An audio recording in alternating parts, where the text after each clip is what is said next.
Why do you say that, Kevin? Because you're talking to yourself right now. Filling time. Making it so that this is seamless and effortless. Yeah, nobody can We see me are plug my headphones back in. professionals, consummate professionals that are at the top of their game and not still sick at all. No. No problems at all. This was perfectly executed. That's a great intro, actually. Perfectly executed. Let's Thank pick you. up right there, yeah. Okay. So the AHA record, the Asia record, Aja? record. No, the Asia record. I think it's like 6 songs. They basically had entirely different bands for each song. Whoa. And they auditioned multiple groups and multiple lineups with different session players until they found what was right. Well, that's cool. Right? And we're talking in the 1970s. Can I ask a bunch of questions as Please a guy do. who doesn't, like, has listened to Steely Dan but has no idea about anything around Steely Dan? Yeah. What's a Steely Dan? I don't know. Like, is it a dude that was in charge of that? Donald Fagen and I can't remember the other gentleman's name. There's 2 of them. They're like songwriters. So Donald Fagen was a songwriter. That's what he did, right? And I can't remember the other gentleman's name. I didn't realize that they amalgamated a big supergroups, though. Yeah. Like, or like multiple. Yeah. I thought it was actually like a band. Oh, and you'll vibe with this. It was. So it was for, I think, the first record. Then they took time off. They toured, and Donald Fagen had really bad stage fright, so he didn't want to tour anymore. Dope. I resonate. So 17 years he took off. Oh, yeah, that's a chill 17. But he's a songwriter, so he didn't care. Yeah. He was Why would happy. you care? Right? Yeah. And then they kind of get together and they say, hey, man, maybe we should get back together, right? And they couldn't find... He didn't sound disrespectful about it, but he was like, we couldn't find the musicians to make the songs speak that we wanted. So what they did was they had a mix of New York session players. Oh, you can hear the New York in that. And LA session players. Yeah. And what they would do was they were pop blues songs. Yep. But the minor chord in the blues scale was too minor. So it was they were playing the minor 7th. Yeah. They changed it to the major 9th, which apparently is a jazz pattern. Sure. So now you have jazz influenced pop blues. And that's what Steely Dan was. And I just thought that was so interesting. And they literally would audition like horn sections, the lead guitar player, the rhythm guitar player, the bass player, the drummer. And on just about every track is a different drummer and a different drum kit and a whole different setup. Wow. How amazing. How Much of a pain in time the they ass have. that would be. I mean, kind of. But it'd be worth it. Like, it sounds like a pain in the ass because the expectation is And like, don't forget, this is 8-track we're talking. oh, Yeah. Yeah, this is one of the first Are you records. sure? Yeah, I promise you. Because it was the first time that the engineer, I believe, or one of the first times that he had worked off of he had left just a stereo left and right. And he was mixing an actual drum beat, so he had to like really pay attention to everything. And the drummer even said it was the first time you could hear him doing this swing and the little open hi-hat. Yeah. He said it was the first time I ever heard that. huh. Yeah. It was so they were printing to 8 tracks. Wow. Yeah. That's brutal. Yeah. And it was cool in this documentary. I'll have it pinned in the description box. It's like a mini series. You got to go through the playlist, but they play the different audition takes from the different guitar players. So one's like almost like flamenco style. One's like really, really, really jazzy. And then it gets to the one that they picked, and you're like, oh, obviously. And all these other players, dude, are freaks. Yeah. Like, I could not believe the chicken picking coming out of some of that stuff, but it just didn't fit. It just wasn't right. So that's really interesting. So basically, they've got this song, and they have these players, and the players get no input. They're just supposed to give it their thing. So, and then to the thing, how they got picked was, hey, we need this like classic 12-bar blues like rhythm bass line from you, and we want it like slapping all the shit. And Buddy would just do the walk, and it would be like, perfect, do all that, but don't play any of the thirds.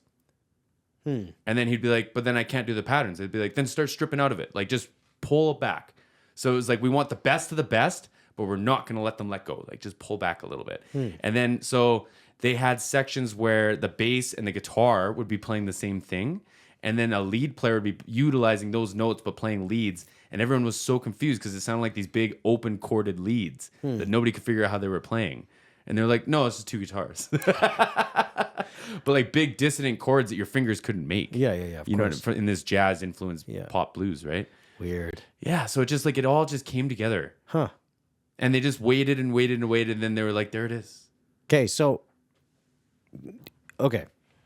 So I like just to harken back to a few things that we've talked about. So this is somebody, there's no restriction for money, Yep. right? So this is pure creativity. Pure creativity. And the constraints are through the creator, like as in the visionary, whoever's the visionary in here, are eliciting constraints to force creativity, almost. Yep. And then painting with the palette created from that constraint. It's like, so we have no boundaries set, but we're going to create our own path almost. Yep. Interesting. Yep. And the guy talked, he was like, we could have tried like doing kind of drum machines or like early renditions of that stuff. He's like, but I didn't want the kick, snare, and hi-hat all to line up perfectly all the time. He's like, it had to be a musician. Yeah. He's like, because like the level of music they were creating, he's like, the minute someone said it was fake, like you'd believe it, right? Yeah. But you can't believe that argument when you hear this because it's not perfect. But in the same breath, it is perfect. Like it's such a. I mean, back to the thing that we'll talk about eventually. I got a good healthy dose of that from that conversation of just realizing, like, the my brain wanted to jump to the idea of things being inorganic, and they were organic. Yep, and that was kind of what got me triggered onto this conversation. Yeah. Of this this producing. But what I thought was interesting, especially because it's you and me, and we like loud stuff. Yes. When they mixed it, they wanted everything as clean as possible. So when they recorded it, they used as few electronics in the process as possible. Okay. So he only used a compressor if he needed to. He barely used any EQs. And they said that like they were pulling stuff out before they were adding stuff in. Like literally like pulling units out, not like frequencies, y'all. Like pull like okay, the LA2A is basically not doing anything, just pull it out. And I just thought like, well, strip it back. yeah. And just they wanted it to be right. That was the thing. And this is the audio engineer that was mastering it. He also did the remaster of it, which I thought was really cool. He got to remaster his old product. Like Who was it? I can't remember his name off the top of my head. I'll find it though. There's That's lots. the sad thing about great engineers. The guys who are actually just engineers, like nobody knows who they are. I know, and I feel bad, but like, Because engineering, like good engineering, pretty amazing. oh, dude, the thing is though, and why I said don't tell my audio friends is like we get made fun of for the amount of Steely Dan we sound check with. Yeah. But now I understand why. It's so clean. Yeah. Like they didn't want no distortion. And Donald Fagen brought in his little like bookshelf speakers and told the mixing guy, he was like, hey man, move your speakers. He's like, I want to hear it on this. If it sounds right on this, I know it's right. And the audio engineer was like, I feel the same, bro. If it's right on my speakers, then it's right. So they went back and forward, and like we're talking power amps. We're talking like different types of cabling probably back then. Yeah. Like it's just, and they all seemed excited. That's what I thought was really special. Well, I mean, I think one of the ideas of being excited, especially if you're in creativity mode, it's like someone coming up to you and saying like, do the thing, like just go wild. Yeah. And be you. Like, you know what I mean? Like, Yep. be you, and we want the you part of this. We want the human of this, whatever that is. And like the excitement around creating without boundaries, but with boundaries. I think that makes sense personally. You know what? I'm going to take something you said. I'm so sorry, y'all. I've been coughing in my videos all week too. I'm going to be coughing a lot. Everybody happens, just get though. used to it. I'm going to take something you said. I'm going to make it a little bit more prophetic. So I truly believe that musicians are heartbeats. And if you think about what comes along with like the cliche story of heartbeats, like love and all these things, like that's basically what you're describing in this, right? Like you get another person's passion. Yep. You get another person's like care. That's a big one. It was like these people wanted what like they were talking about. Like they're like, I can't see what Donald Fagen's dreaming about, but my God, do I want to get there? Yeah. You know what I mean? And Yep. instead of being like, nah, man, like I got it. Like this is my thing. Like, you know, and a few of the other producers that that we'll talk about today, I watched like a bunch of stuff on them this week, and they all just seemed excited about the craft. And I really, really appreciate that. Well, it's passion, right? Yeah. Like, I mean, and that can come in any different form, really. Like if you're passionate about what you do and you care deeply about it and you have positive ownership of it and you want to make it a part of you, well, then you should be excited about the things that are extensions of yourself, right? Absolutely. Like if you, if you're creating and therefore birthing more of yourself, like if that's how you've connected to it, it's like this personal ownership, which is another one of the things that becomes difficult when you have positive ownership over something and feel as though it's your identity rather than the thing that you're giving life to. Mm-hmm. That can be messy too, Mm-hmm. because it's like, if I need this thing to be this way so I'm okay, well then that's almost the same side of the same coin, but it's not. It's like the unhealthy version of it. Yeah. Well, it's like the non-communication. Yeah, It's not communicating in love. Yeah. Oh, I'm gonna keep leaning on that. Just you watch. Yeah. No, as you should. Well, the other thing that's neat, like we get to experience a little bit in like documentaries and stuff like that. But like when they're making that project, there's no thought of another person out there understanding the drummer and why he wanted to do it as a shuffle. Oh yeah. You know what I mean? Like he wasn't doing that because he wanted a documentary so some people would be stoked on him later. Yeah. He was doing it because it was the thing that was right. Yeah. You know what I mean? Like he saw the vision, he saw his piece of the puzzle and wanted to execute it to the degree that he would be content with. And I like his attitude. Like if you think about I don't know, call it even if it's 2 drummers on 6 songs, that's 12 different drummers. Yeah. And the one guy walks in and just says, "Oh, that's what y'all are up to? I got you." Yeah. You know what I mean? Like Yeah. the confidence, especially when you're like given the freedom just to perform as yourself. Oh, and like when you're around killers, like That was the thing. Like everybody, dude, they said everybody was a killer. yeah. But you know that like I was there's a lot of documentaries out there of like Donald Fagen, and I'm so sorry, I can't remember the other gentleman's name. He seemed really great too. But I was watching all of the producer because I wanted to see how much of a hand he actually had in the like producing and the production of the songs. Yep. But it seemed like he was more of an engineer. Walter Becker. Walter Becker, thank you. No problem. Yeah. So it seemed like he was more of an engineer. Sure. So they went to a studio, I believe in LA, and it was not his studio, but he was there to capture the dream, right? He wasn't in there telling like how to work on the songs, how to put the songs together, saying like these parts don't work. Like they had the songwriting on lock. So that was all Donald Fagen did, right? Mm-hmm. And the others were great writers too.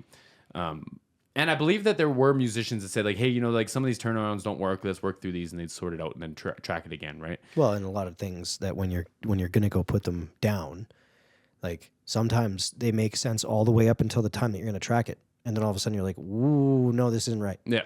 And then someone speaks up, and then the thing changes. Yeah. So I think a lot of that was musician heavy.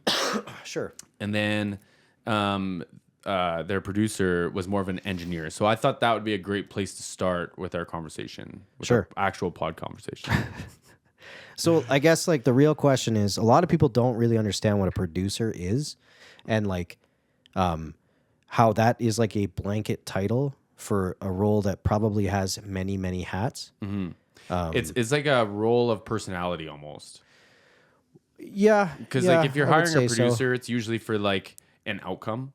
Like some people like say Interesting. Okay. You know what I mean? I don't know about that. Well, think about this. So like Max Martin Yeah. is a great producer.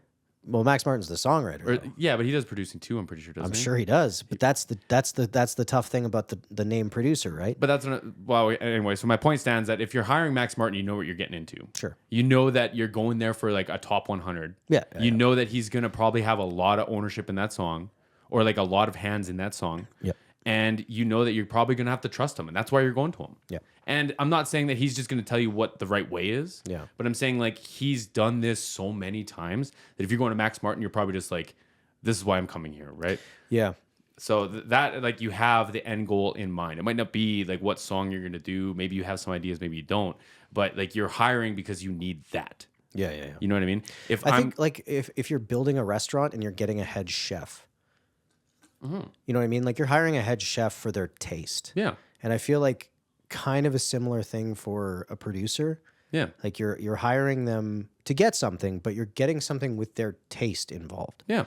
And You're getting their heartbeat. yeah, and I think like you know, to get to the taste, they're going to go through whatever route needs to happen to get the taste right. Yeah. You know what I mean? Like I always kind of like harken back to like a Rick Rubin, because like he doesn't have the musical element of that, or at least self-professedly he doesn't.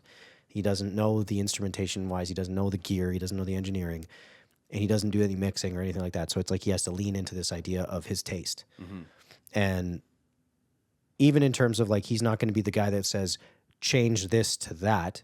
He's going to be the guy that goes, this isn't it. We need to do it a different way. You should try some different ways. Here's some ideas of how to approach it in some different ways, but you're going to do it. And then there's going to be someone like a Max Martin, who's a talented songwriter, like He's the the talented songwriter. Yeah. But like, you know what I mean? It's where like, obviously he's going to approach that same taste getting through his skills that are around. Yeah. And I think that people forget that like the producer has their own gambit of skills that they're going to utilize to get their taste across. Yeah. So like in our example, in mine and Kevin's relationship, I was more of like an engineer for Feo, because I didn't go to your guys' practices to help you sort shit out. I went to them to see what are you guys trying to recreate, and I'll recreate it for you. Yeah. So I had like more of an engineering role than a producer role when it comes to those roles or those terms, right? Yeah. But like we were talking about Anton de Lost and the Warning in the last episode. I was going to say last week in the last episode, and there was a lot of concern around him having songwriter credits. Sure. But that could be like, it could be such a number of things, y'all, and they wouldn't have gone to Anton if they didn't expect him to be like that. Like I've heard him talk enough, and I've seen the Warning talk enough to be like, the Warning would get what they want. Like they would say like, no, we got this. Like we know what we're doing. And they've done it before with big names too, right? And with Anton, like he said, like he is a guitar player. He is a musician. He likes being hands-on in the project, and he usually ends up being part of the songwriting process. But when people hire him, they know who they're hiring. Yep. They know they're getting the guitar player that wants to play guitar. And it's not that he wants to be on your song. It's that he wants the most of the project that you're doing with him. Well, and like, I don't know. I think people forget that there's so many different ways of these things looking, and there's not like one that is right. Yeah. And you know, you have a bigger band that's got funding or whatever, but they've already completed a project, and then they get told to go start a new project. Now, that doesn't necessarily mean they have any songs written. Yeah. You know what I mean? Like that's the other side that people forget. It's like a lot of times people tour, and then all of a sudden they get told, okay, great, tour is coming to an end. Now we need another record. Yeah. And it's like you get put into this thing of like, okay, well, we don't have the time to write the songs. Maybe we've written some things around while we've been on tour, but tour takes up most of your life. So you're then getting tossed this idea of like, here's less money, make this record. And so then you may have selected a producer for the record that might be in on the ground floor of helping you construct new material, depending on where you're at. Like some people, there's so many different ways of looking at it. And I think idealistically, everybody wants to look at it like, well, the band just writes the songs and then everything is just in support of everything that the band's doing. And it's like, sometimes there's teamwork. Yeah. And I'm going to be honest with you. When you're working with good people, take the help. Work, yeah. Because like working with the best man is a beautiful thing. Yeah. And like, you know, it could be as simple as... that's not a diss to the existing. No, not at all. Because, and again, like like being a fan of The Warning, I trust their decisions. And whether or not I like one record more than another, I trust that what they're up to, they're going to do the best they can to get what they want. And I know they're not sellouts. I know that they're not going to give all that away. It's like, it's as simple as, do you remember when you were writing Safe and Sound from the first record? And you guys couldn't figure out a turnaround to go into the key change? And then you eventually played, I can't even remember what the note is, but you go up like the sixth, which is like a weird lift to do. Yep. If that was a producer that did that and showed you that, they would have got a songwriter credit. They could have just gone and you go, oh shit, and then the rest of the riff's just the sixth position. The idea of a credit is such a I don't know. I think people misinterpret it. It's more of a respect thing, I think, nowadays. Well, yeah, and it's you had a contribution. Yeah. Right? Like when you have a contribution into something, you should be accounted for. Well, I think that's only fair. Yeah. And you see it a lot more in like electronic music, because like I might write a piano like line that's like just crazy. Yep. And then you hear it and you go, oh man, I'm going to put some New York drums on that. Now you got drums on it. That's 2 songwriter credits right there. And then now who knows who picks it up and puts this, and another vocalist on it. That's 3 more people or whatever. Right. Yep. So like it's turning into more of a respect thing. And you're also seeing artists give songwriter credits to smaller artists who inspired them to write songs. So it's like if I heard you at a little cafe and I heard a melody you were singing and I just kind of was inspired by it, doesn't even have to be the same, I might give you a credit. And you might make a few bucks a year. What was that dude? that there was that big scandal. That dude, again, one of the biggest touring people out there, ukulele guy. I don't know any ukulele musicians other than Tyler Joseph. The redheaded guy. He's British. Ed Sheeran. Ed Sheeran. Thank you. Because there was think of a ukulele when I thought of Ed Sheeran. Oh, I just always think of that story of him going on at the Apollo with a ukulele and just destroying. Oh, cool. Yeah. Anyway, but yeah, he. I can't remember the song, but they had accused him of stealing stuff. Oh, Marvin Gaye. Yeah, and it was just one of those, like, he looked at it, he was like, yeah, I mean, fair enough. Okay, here's a credit. Yeah. Because, like, it's not that he took it, but, like, he definitely had some inspiration from it. Because, like, who couldn't have been inspired by that by listening to it if you are a fan of music? Like, he did a mashup of the two to show how similar they were. Yeah. And it's just like, that's not I'm robbing, bro. And, like, 800 other songs, you know what I mean? Like, there lots of songs out there that sound Oh, awesome. yeah. Have you ever seen that YouTube channel? I think it's The Key of Awesome. Yeah. And they do, like, 8 fucking 80s songs with and they're all no over chord top of each other. changes. Yeah. Oh, yeah. Because, I mean, realistically, our ears harken back to things that make them feel good. Well, and not only that, sometimes you don't notice that, like, what you're writing. Like, if I write a guitar line and it's, like, mostly a riff, the bass line that fits on that might be the same 4 chords. Yeah. And that happened with, I think, The Warning's first record. While we're talking about The Warning, they didn't realize until after that, like, all their songs were the same, like, progressions. They were like, oh, we didn't even notice. It's like, cool. And then once you listen to it, you're like, oh shit, they're right. But, like, I wasn't upset. Yep. It's within my tolerance because the song is, like, gangster, right? Yeah, and they're, I don't know. It's like saying you can only paint with different colors. It's like, no, you got Roji Biv, but yeah. Like, what are we doing here? Like, you're gonna have some crossover. You're gonna use red twice. Yep. It just is what it is. So I don't know. I know people that are just fans of the industry. Yeah. They want to try and make it seem the way that they would think. You know what I mean? Like, whatever their perception is. And I'm guilty of this. Everybody's guilty of this. Like, whatever our perception is, whatever information we can contain at the time is what's going to inform our perception of something. And, they're thinking that somehow some sort of glory is being taken away by adding a component in. And it's like, no. Mm-hmm. No, when you're in the music industry like that, I mean, yeah, I'm sure maybe there's some places where that happens. I'm where sure. You get, you know what I mean? Like, where it's just nefarious like that. But like, really, if you got creatives working together to try and create, like, that's usually good. Yeah. You know what I mean? Yeah.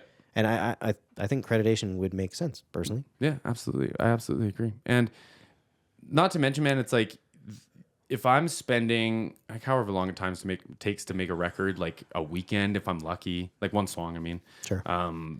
Or like a demo or a couple singles, whatever, like however long that takes, that's a long time of hanging out in, like, intimate, vulnerable energy, creating dope music together. Yep. And as a producer, man, like, I've been listed on it. I'm listed on your record. Mm-hmm. And that just, like, as bros, it feels cool. Mm-hmm. You know what I mean? Like, and, like, I don't make a penny from it. I don't even think you guys made a penny from it. We owe a lot of pennies. But, like, that's not the point, though. You know what I mean? And it doesn't diminish you as a songwriter. No. And I didn't even get a songwriting credit, but, like, that's not the point, though. Like, having multiple people on a project is kind of cool in a way. Yeah, oh yeah. As long as it's not, like, out of desperation. Well, and, which, like, it isn't with The Warning, right? No. And again, I understand it because, like, people will only understand what they understand. Yeah. And, like, my understanding going into writing music and starting that whole thing was one thing, and then after, a decade of doing it, it was another. And then even now, I don't have good, clear perspective because I'm not, I'm never going to have the full picture ever. Yeah. And, I understand why people would get up in arms or, like, in defense of things that they have ideas around. I totally get that. Yeah. But I mean, it's usually way more harmless. Yeah. Or just, like, it's nicer. Yeah. I don't know. Like, I've been in on, like, pro songwrite sessions, and they're not inorganic and inhuman by any stretch. Mm-hmm. Like, they are people that are creative, that are trying to make the best thing that they could possibly make at that time. Yeah. And it's really cool to be a part of. It is not some big, bad, scary machine that is soulless. Mm-hmm. And there is that out there, I'm sure. Yeah. Yeah. But, like, yeah, as far as like optimistic Jesse is all the time, and what I can gather from, like, especially in the Warning situation, just to hopefully ease some anxieties, it seems like it was nothing but, like, friendly decisions, man. Like, it sounds like they had a dope time. As far as I could gather, like, everything seemed like it was cool, right? Well, I'm sure. You know what I mean? Like, if it sucked, most people don't keep doing what sucks. Yeah, exactly, right? You know what I mean? Yeah. Like it just, I'm sure it's good things, right? Like that it, and you do see that. It's like when situations start to get bad, people just stop. Yeah. So it's like, okay, Yeah. if they're still going, then these are good things. Yeah, Just exactly. enjoy it and, look at each thing as its own new experience and try not to get bogged down in, I don't know, just enjoy what is. Yeah. And then if you like one more than the other, great. Great. Keep That's listening fine. to it. You know what I mean? Like, and that's going to be the case. And it is what it is. They'll make more, hopefully. With respect to the warning, and then I'll get off of them. They had a song that everyone complains is too short, and they said, "Well, listen to it again." So that would be my answer, y'all. Man, I mean, like, With all my heart, I don't mean that rude. If you don't like the new ones, listen to the old ones, man. yeah, really. And just enjoy what you enjoy. I think the other thing that's hard too, like, is you when you grow with someone, when you see an artist move up, a lot of the times, like, we resonate with people in the area that we found them in. Mm-hmm. And then once they go into new areas of life, we didn't necessarily go into that new area either. Mm-hmm. Like, like story of the year for me, like, culminated with, okay, Page Avenue, In the Wake of Determination, and then in Black Swan. And then after that, I kind of don't quite resonate the same. Yeah. And it's not because they're not awesome songwriters. It's not because the records weren't good. It's just that where my life was and where their life was, they were having different experiences that were leading them down different paths. And I don't really resonate with the new stuff as much, but other people do. Yeah. And it's cool. I heard something really cool. It said, if you understood them enough to know, or no, how did it go? Basically, it was like, if you understood someone like to the point that they know themselves, then you would know why they did the thing. Yeah. You know what I mean? Yeah. And like, if someone came and stole like a jerry can of gas from me, if I understood their situation enough, I'd probably understand. That kind of a vibe, right? Yeah, it's the full picture. Yeah. To a point, To a point. Depends what he's using that jerry can for. Out here in the sticks, man. Yep. You don't try that stuff. Yeah, you're not wrong. So another part of these conversations I wanted to go into was, and this can just be like personal thoughts, or if you have any direct examples. But I was listening to TLA, Tom Lord Alge. Tom Lord Alge. He was talking about mixing the Angels and Airwaves record. Sure. And he was talking about how he compressed Tom DeLonge's voice. And he's like, Tom DeLonge has a beautiful voice if you picture, or like if you imagine Spitty as beautiful.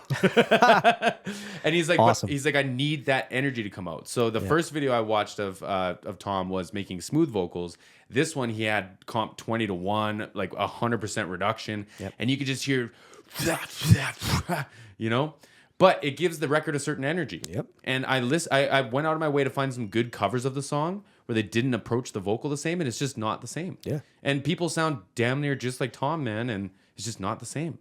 And I thought that was kind of interesting. Going to, in contrast, the Asia project, where there's like no harmonic distortion and there's no transistor noise, tube noise, and you know what I mean. So I just wanted your thoughts on like capturing the performance, the importance of that. Well, I mean, okay. So I'm going to look at it through two lenses. One, I was really bad at being robotic when it came to approaching music for like recording and things like that. Like, I came at things a little bit too robotic, in my opinion. And the way that I look at it now is like catching the thing, whatever the thing is, in the right way, I think is really important. Mm-hmm. And that thing might not be on its face beautiful. It might be spitty, but it might be the thing. Mm-hmm. And I think that like when we're talking about producers or, in this case, a mixer's trying to bring out the thing that he thought was needing to come out, that's a part of that personal taste things. I think of that as more important now rather than before. It was kind of like I was willing to, I think I was trying to construct rather than like peel away and like unearth. You know what I mean? Yeah. Like if something was spitty, you're like, how do I get that back a little bit? Yeah. And like, or the ability to view the imperfect as the good. You know what I mean? Because like, is what you're saying you're doing. That's more what I now. was. Well, no, what I used to do was I wanted no imperfect. Okay. I thought that that's how you got it good. Okay. And whereas now what I see it as is like, there's good there. Get to it, however you need to, Like and uncovered almost. yeah, and Okay. it might not be the thing that you think is the good, right? Like even like when you look at like modern guitar tones, like so many guitar tones right now, I would not want to play them. No. They don't sound pleasing. They don't sound like they're easy to play. Well, no, I'm fine with not easy to play. I'm fair. fine with that. I've always gone for like, man, this is hard to play. But like for me, my guitar tones were always, I wanted them to sound the way that I would want them to when I played them. And I realized that like that's not necessarily what works for the overall thing that's being presented. The picture. Yeah, it might have to be gross. It might have to be not classically nice in order to get the whatever the thing is. And I'm starting to kind of look at things a little bit differently that way now, because it's like before I just thought that that's what you did. I thought you made everything sound nice. You know what I mean? Like it's like, let's make this all sound as nice as possible, and then all the nice together sounds nice. Whereas now I think like I'm getting a little bit more perspective of like, okay, the things that are unique and the things that are interesting and the things that are a vibe and the things that are human and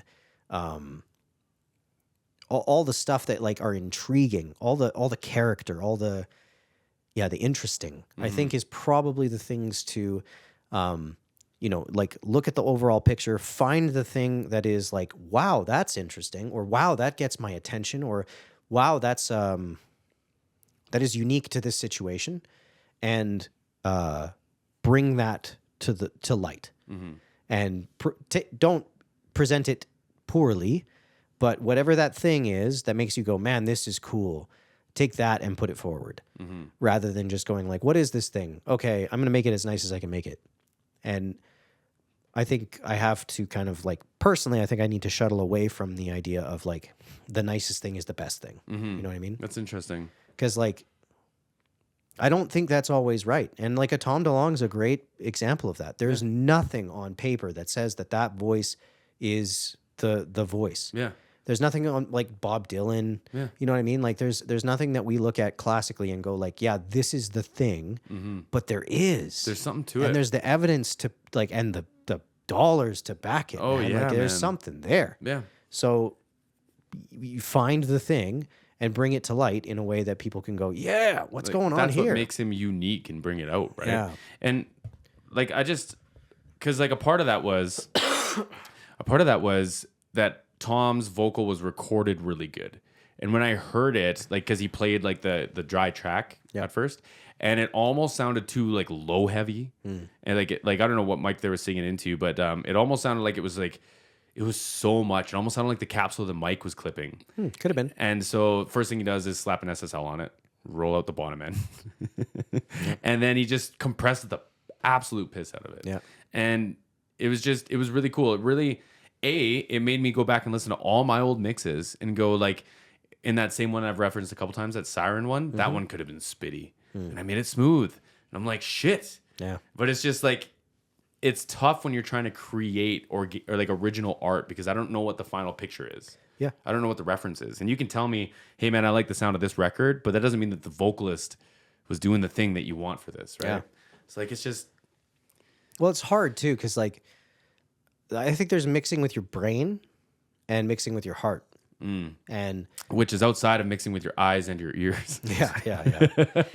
I genuinely think, because like, you know, that idea that you're describing of like, okay, well, I'm going to get it spitty, I'm going to get it kind of gnarlier, or whatever. Or it is. like anything, like I'm going to make it intimate and like it's a conversation, or I'm going to make it so it's present and almost like disturbing in your ear. Like, there's so many different things that you can capture, but like, it delivers the emotion. Is that the important part that I'm tiptoeing around here? I think so. Like, you know, I think the idea being that like we are creating to evoke emotion if it is art, right? Yeah. There's supposed to be this connectivity to this humanness, and you know, if you're not getting emotion from something, it's probably a problem. Yeah. You know, like if it's just one of those like you're flatline while listening to something, well, something's missing. You know what I mean? And I think for me, if I was to look at the way that I would do it previously, I think it's going to be, everything else is going to be really, really, has to be really, really good to get over the idea that I took away emotion. Mm-hmm. If I just made it all pretty and presentable, which That's the Instagram like, life. exactly. Yeah. Yeah. And like Instagram music in that respect of just like, okay, well, everything's got to be as beautiful as possible and imperfect and no flaws, no uniqueness. I need to be able to insert any voice or any band or whatever. It should just sound like plain. Yeah.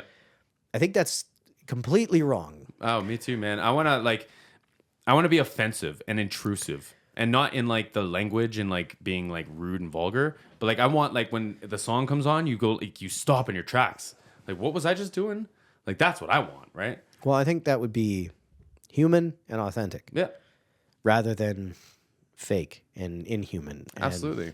You know, I just, now that I look at it, I look back and I'm like, man, the thing that I was chasing was, you know, like this idea of presented perfection. And it's like, man, that's not it. Mm-hmm. You know what I mean? Like, you got to bring the human out. You got to bring the thing that is unique out. Mm-hmm. And I think that's what people can connect to more. That's so interesting. I don't think it's easy to connect with perfection. Mm-hmm. I think that one of the things that's interesting is like people that do connect with perfection, I think what it creates is it creates demigods. This idea of like, so I resonate with their perfection as this some sort of thing to aim for, as like, this is my deity. And then the only thing that they can do is fall short of that, right? And then you're going to lose connection with that thing once they become not God. Whereas, like, if you hear my voice cracking and breaking, then when you come see my voice crack and break, it's like, there it is. Yeah. Like, that almost becomes like what you fall in love with. Well, you understand the humanity and the connectivity through that, rather than like the distance that's created from idolizing someone that is inhuman. Yeah. And I think the more the inhuman thing gets presented, I think the further we're going to run away from it. Yeah. I hope. Well, and you know what? That really is a good tie back to our previous part of this conversation, where it's like, that's why you need good producers and engineers. Because, like, excuse me, you could be the best songwriter in the world, the best performer in the world, but if I'm not delivering on what it is that you're trying to make me feel, if I'm trying to give the audience what I feel, then like we're out of touch, we're out of sync, right? Like, how is, like, when you say you're trying to like tell your story, the story of like real Kevin through playing guitar, what if I choked your guitar off? Yeah. Like, what if I thought that the bass was sounding good, and like, you know, if I made your guitar sound real smooth like a Les Paul, that sounded better. Well, it takes away from it. Yeah, I mean, I think like, you know, it seems as though a producer in this way that I'm looking at it is like a shaman. Absolutely. Of like they're trying to provide an environment for work on an emotional level that goes past the individual doing it. You know what I mean? Yeah, absolutely. The idea that like there's going to be something that's created within this that goes past the human beings involved. Yeah. And I'm looking at it really hippie because, you know, that could just be like, oh man, we need a heavier hook. Like that could be it. It Sure. could be that. Or it could be like, we need a shorter hook. Yeah. But I think there is that, like, there should be a level of I think if I'm describing a producer idealistically, there's a level of emotional intelligence and, See, I'm imagining, I just have this like vision in my head where like Kevin has his hands and his eyes in his songwriting book, and I'm guiding you down the path. Yeah. You know what I mean? So it's like you're trusting me as we go along. You're probably looking around, but your focus is right here. Yeah. And I'm making sure you get to the end of the path. Right? Yeah, Like, yeah, that's yeah, what I'm yeah. kind of like, this vision I have. Yeah. And I think like that's probably what you see when it comes to birthing great records, where there is that kind of like team trust and like real true depth of creativity. Yeah, I like that. Because like that's like a scary thing to do alone, in my opinion. Yeah. To take risk. Yeah. To evoke the level of emotion that you need to connect with in order to get it out of you in general, but also the ability to display it. Yeah. You know what I mean? Like the like, okay, I'm going to open up my heart and give it to anyone that wants to listen to it. Yeah. Even if they don't want to listen to it. Like that's weirdly personal. Oh, Like, yeah. Weird. And like, you know, the idea of a producer allowing people to create in a way that they feel safe enough to give it to the rest of the world. Yeah. And even though that's so not a safe thing. Oh yeah. You know what I mean? Oh dude, like I caught myself. I'm working on. I'm gonna need your help with a little song I'm working on. All right. But there's this one line. I don't want to give it all away, but when I sing it, it makes me think of how old Jesse was before I met Danielle. Yeah. And I don't feel those feelings anymore, but I can connect to them. Yep. And I almost don't want people to hear how broken I am when I say those things, because I'm concerned that I believe it's real. And that is like, it's that vulnerability. Like, am I willing to give that emotion to the world for them to interpret? Yep. You know what I mean? And sometimes, man, you might, like, if that's the best thing for the song, it might take you saying, dude, you got to do it.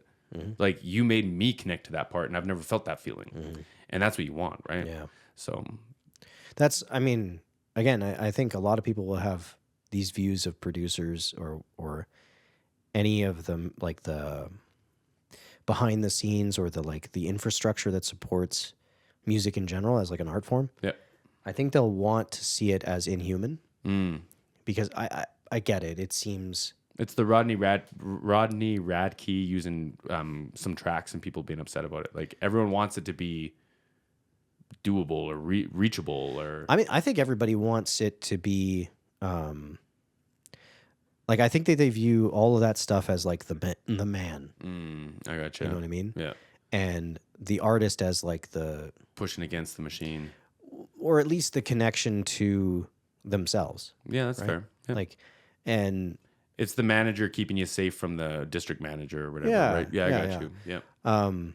and like, you know, we tend to interpret these things through our own experience, but like, I don't think the machine is exactly the way that people think it is. I No. think that there's a lot of human beings involved. Well, and I do think that there is something to, like, if I have proof, like, I'm just going to put a name of this. If I'm Anton DeLost, right, he might need a whole bunch of funding to get the studio that he needs to work in. And he might not have availability of that funding. So you might have to have the machine involved a little bit and have the man involved a little bit. Yeah. And sometimes it just is what it is. Yeah. It's just, And you know, I kind of am shutting it off as though there's some sort of like only altruistic version of this. I get that there's the bad. oh yeah, absolutely. In all things, Yeah. there are the bad. We're I here to get be it. optimists though. So Yeah, and that's the thing that I think, like, if I want to engage with those things, this is the way that I would want to engage them with. Yeah. I'm not going to pick ideally the one that is the nefarious. yeah. What I'm wanting to pick is I'm wanting to pick the other version. The thing is like, I'm not going to harp on people when I hear they have bad deals. Like, if the Warning got a bad record deal, I'm not going to sit here and harp on them. Well, I don't think any record deal is a good record deal. No, you know what I think mean? I think it's like the best you can hope for is win-win. I just don't want to go like chasing after those. I don't want to go chasing after those like angry and motivated clicks. I would rather be the people that people are coming to celebrate. So I do want to talk about the happy stuff all the time, understanding that not everything is sunshine and rainbows. Yeah. But everyone's situation is different, and I don't want to pretend like I'm counseling someone like the Warning when I know that they got it in the bag. Yeah. They got it sorted. So I like talking about the happy stuff, man. Yeah, well, yeah. Well, and like, you know, it's messy when there's money involved. Oh, it's always Like, disgusting. Greed is hard. Yeah. Like, money in general is just a hard concept. It interacts with us in our very like survival way. Yeah. So like anything that's a job that is also an art form or a passion or anything like that, you get into some situations that are tough. Yeah. You know what I mean? Like, luckily there are three girls that right now are getting along. Yeah.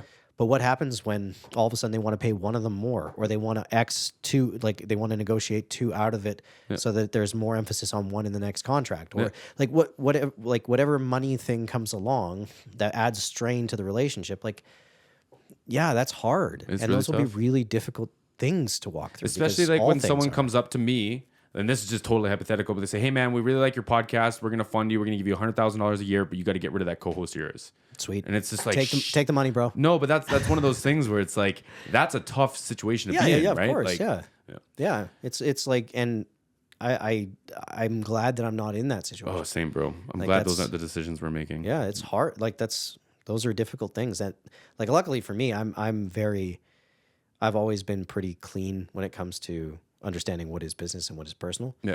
And like, I don't know.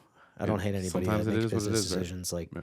it is what it is. I might not like it, Yep. I might not agree with it on a business level. I might not agree Forward, with it on a not personal backwards, level. though. Yeah, exactly. It's just one of those like, okay, I get it. Yep. There are going to be decisions that I don't like, and there's going to be decisions that I do. Yep. Move out of the saltiness. So Cheers. now that we're back to the YouTube crowd here, a little Patreon only segment, Spotify only segment. Check them out. Check them out. Shout out to all the Spotify listeners, y'all. I seen y'all creeping up.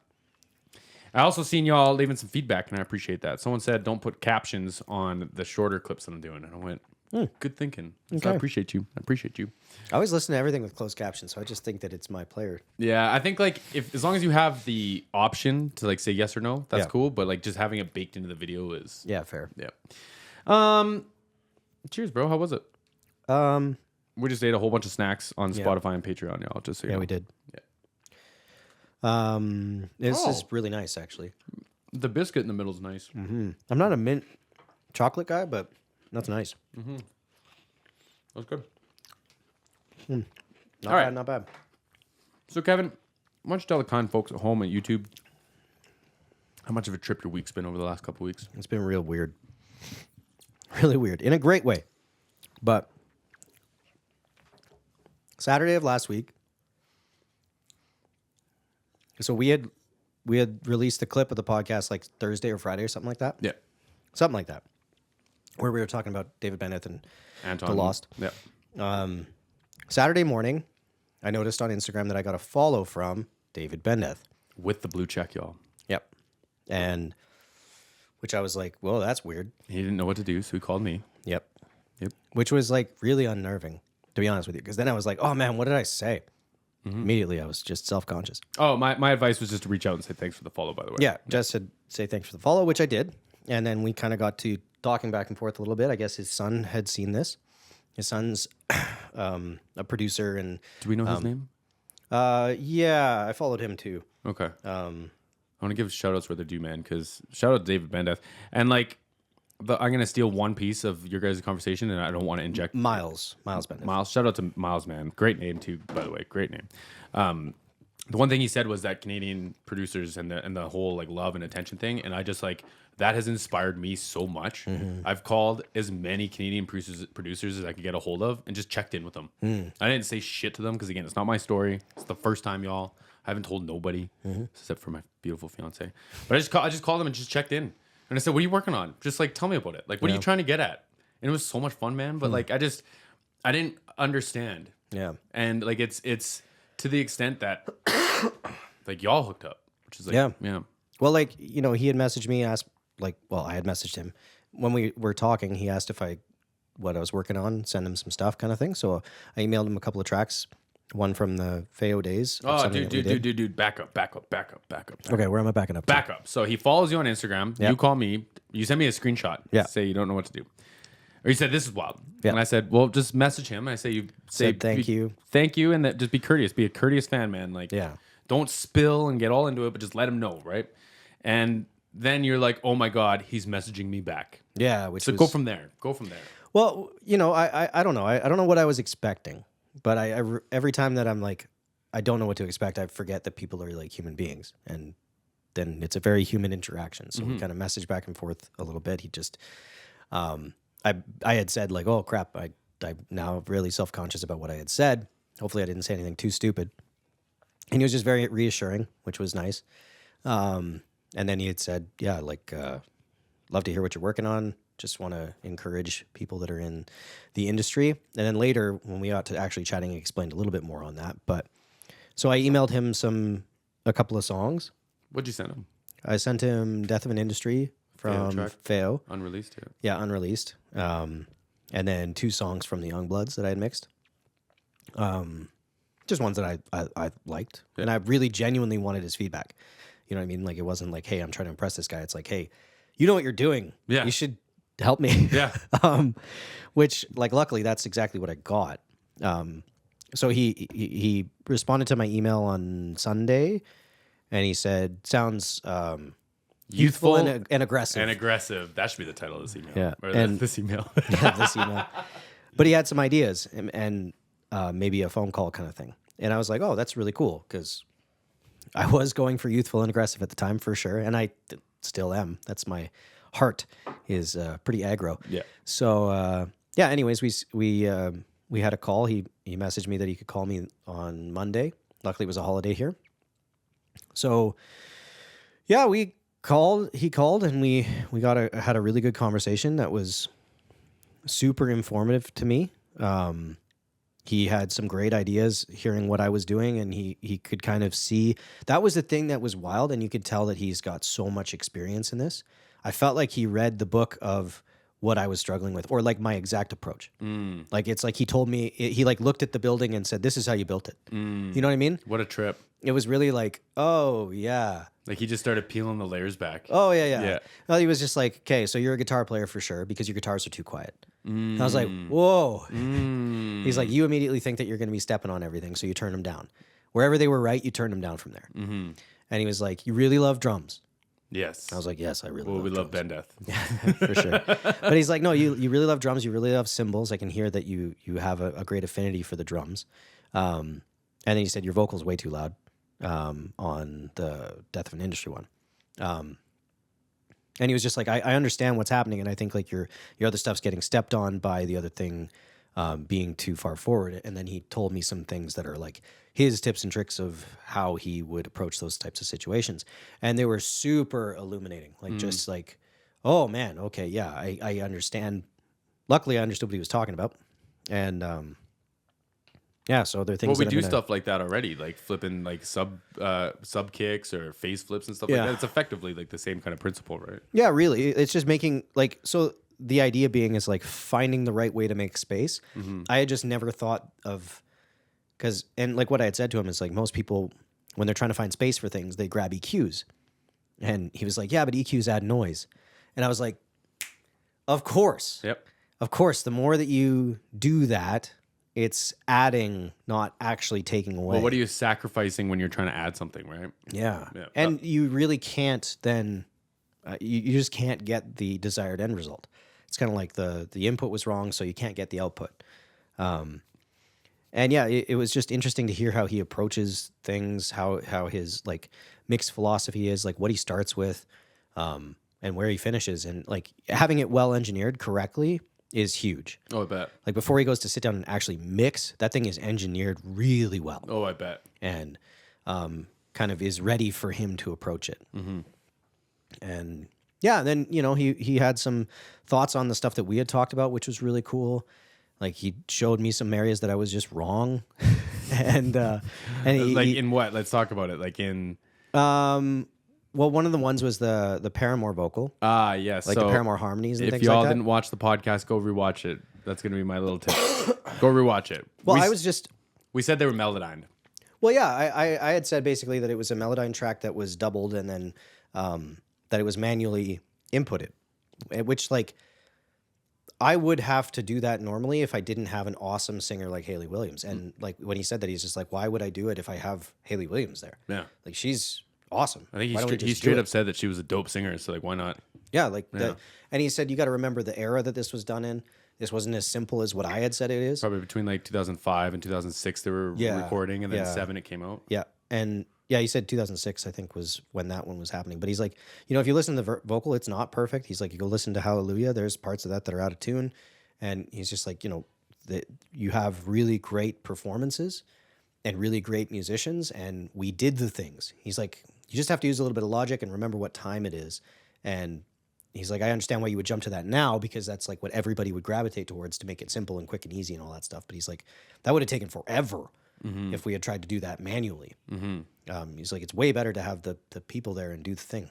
And yeah, just hearing a little bit more on his concept of like how he approaches tracking and the emphasis on performance and just performance being everything. And now when I go back and listen to his records, I'm just listening for that that energy in the performance. You know, like if you listen to the like what we just did, the Misery Business, that da da ba da da da da da da, the energy of all of those chords getting hit, you can tell that it's like that was what was trying to get captured, the true raw grit of things. Yeah.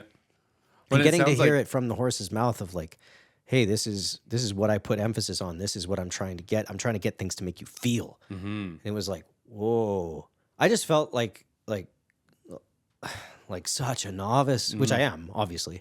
But it was one of those like, oh, yeah, I forget about what are we really doing here? What are we really doing in making Delivering music? an art. We're the funnel between the artist and the audience, bro. And I looked back at it like, oh, I was a computer. I was trying to be a technician and think about things so logically. And whereas like, Well, the pursuit's always like, how do I? Because it's like, can I record it to be good enough quality that I can show it to the world? Yep. And then what does that come with? It's like if you hear like a kick drum off grid, it's like, man, that stands out so much, and it's gonna drive me crazy.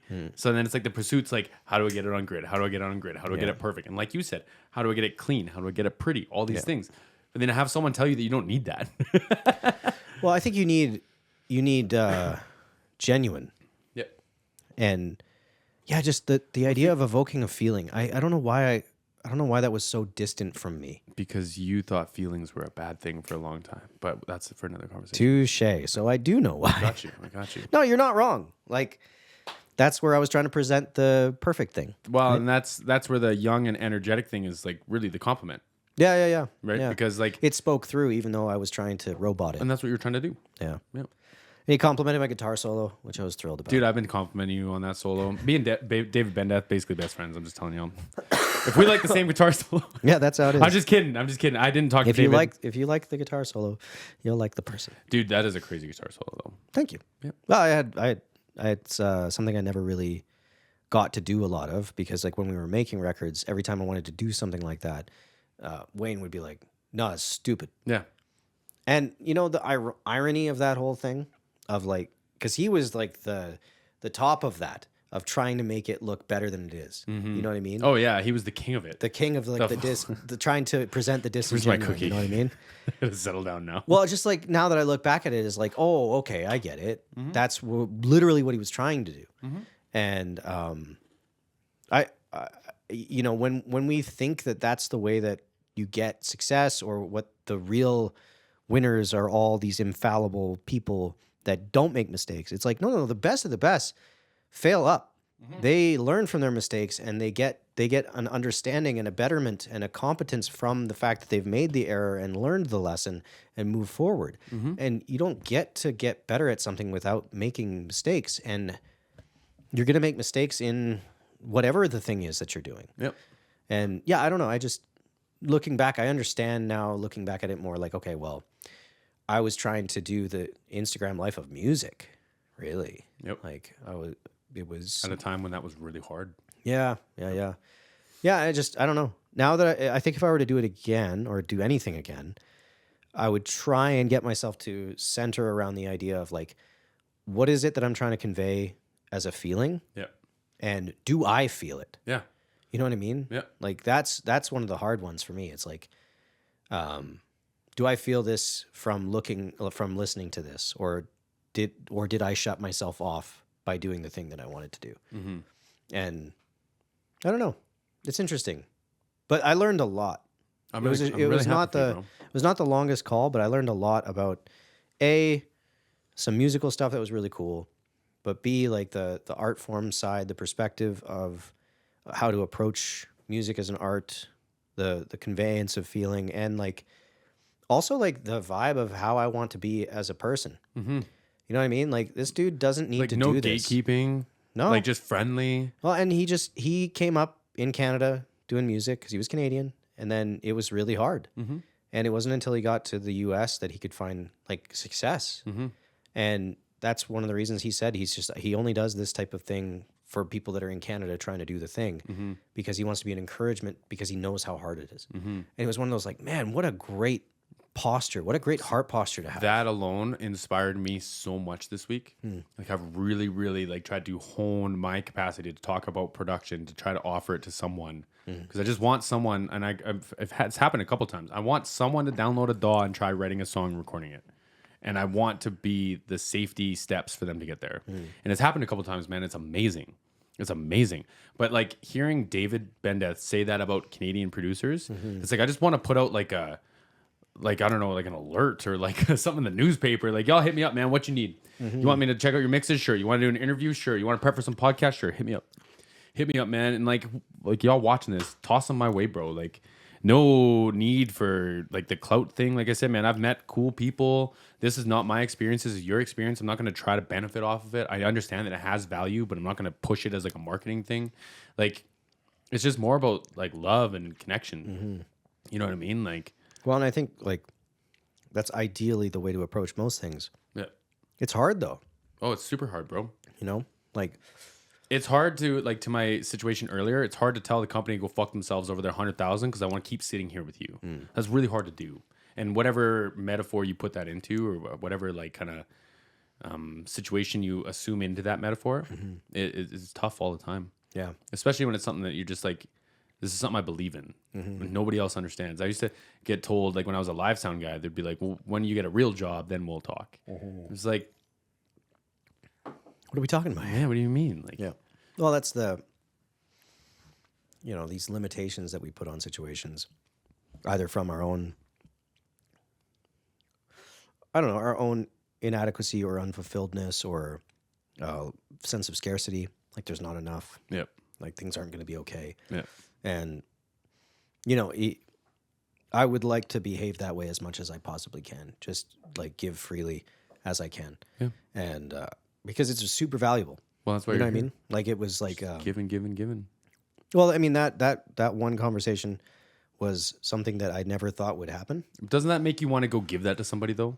Yeah. Like not that conversation, but you want to like deliver that emotion for someone, right? Oh, I've tried to live that way in other areas of my life. Like I when it comes to people that struggle with depression, I've made myself a commitment that I will talk to that person in a way that I wish I had someone to talk to me when I was going through it. Like I speak to them honestly with compassion and I help where I can, and I refuse to move away from it. You know what I mean? Like it's just one of those things that I don't have it in me to abandon anybody that's in that spot that I was in. And I want to be able to move into those areas in my own life. Yeah. Or just like of more areas within my own life. Like that's an area where I feel comfortable talking. Like And- listening to someone's mixes or like Yeah, giving yeah. someone feedback on something or Well, and like tattooing and art and anywhere that I can encourage someone in their life, I would like to. yeah. And I think part of it too is just like, yeah, I think true encouragement from a place of knowledge. You know what I mean? and experience. Knowledge Yeah. gets you so far. Well, yeah, I mean, I guess not just like book learning, like lived experience is probably the best way. Yeah. Because again, it was one of those like, I can talk about the depression thing because I lived it. You know what I mean? And that experience gives me an ability to communicate in a way that is hearable from someone else that's in it, and they're not going to think I'm full of shit. And I think that type of experience is really important when you're trying to give genuine help to somebody. It's kind of like, if somebody's trying to build a house and I don't know anything about building a house and I go like, yeah, let me help you. I'll encourage you. Yeah. It's like, no, I need an experienced person here for this house. Yeah. And I think like, hey man, like this corner joint was fine, but like you should try to get a little tighter because later you're gonna, you know what I mean? Like you need that experience. yeah. So, And I think like I'm going to keep trying to pursue a life of experience, gain wisdom or knowledge or whatever from those experiences, and then pass it on as I can. I like that. You know what I mean? Yeah. Because like it's invaluable. It resonates in a way that people that receive it understand it. And now having received some in this area, I'm just like, man, that's such a cool thing to be able to do. Yeah. And it just is like, yeah, it's admirable. Yeah. I told him that too. It's just like, this is just very admirable. Oh, As yeah. as a man, like this is an amazing thing that you did. Like every time, because like I've been very open and honest about my Bendeth affection or whatever the word is, right? Yeah, we both have an affinity. Yep. And I get messages all the time, like, people saying, hey, like, it's cool that you talk about Bendeth and supporting, like, producers and stuff. Like, I need to, but anyways. They're like, it's cool that you point that stuff out. They're like, I've heard Bendeth is, like, the most gentlemanly of gentlemen. And now I get to go tell them all that, yes, yes, he is. Zoom in on me. We don't even have someone doing this, but that David Bendeth guy, man, he's got to be Solid. one of the most gentlemanly gentlemen. Solid dude. That's why I wanted that zoomed in on me. Yep. He say anything about me? He liked what we're doing. And that's it. Well, I mean, I'll take it. I'll take it. You know, I'll take we it. could talk a little bit more things. He asked about what our dynamic was and things like that. Oh yeah. So I got to big you up a little bit. Yeah. Okay. Yeah. I was just messing around. But hey, anyone watching the show, you Canadian musicians and producers, hit us up, man. We'll check out your stuff. Yeah, I'd be thrilled. Once we get this stuff locked down too, we'll have you on. But yeah, man, I'd love to give some mixed feedback. I'd love to like hear some music. I'd love to just celebrate with some people. Yeah, we should like. I mean, I'm sure you have a link for this and all that stuff, but it's like Hit me up. we should probably do that. Yeah, I would love Not to. that we're like the big authorities on anything, but it's just like if we can Get be some more encouraging, ears, bro. Yeah, Dude, I get so excited. Don't be making things in a vacuum. Like get it out there and Yeah. get some help and feedback and love and Good marketing in the closet doesn't do you any good. yeah. Bad marketing out in the world does you really You're good. huge So, in the closet though. huge in the closet. Yeah. Anything else you want to talk about today? Ah, man, it's a good That chat. was a lot of fun, man. Yeah. I appreciate you sharing. The snacks. I think yes. Yep. I don't know. The This and soup for sure. yeah. The couple of them were definitely interesting. They're unique. Yep. I think it's probably just I don't know them. I don't have them in my regular life. I was gonna say I'm gonna go sit and eat these, and we're gonna see where we get. But Okay, there's one or deal. two of them I'm not eating. The chicken ones, That chicken one was yeah, weird. I'm good. I'm out on that one. Burger's not bad though. Burger's not bad though. Yep. But I appreciate y'all. Spotify, YouTube, Apple Music. Am I on Apple Music now? Can't remember. Now you are. I guess. Now we are. I appreciate you, and we'll see you all next week. Bye for now. Bye.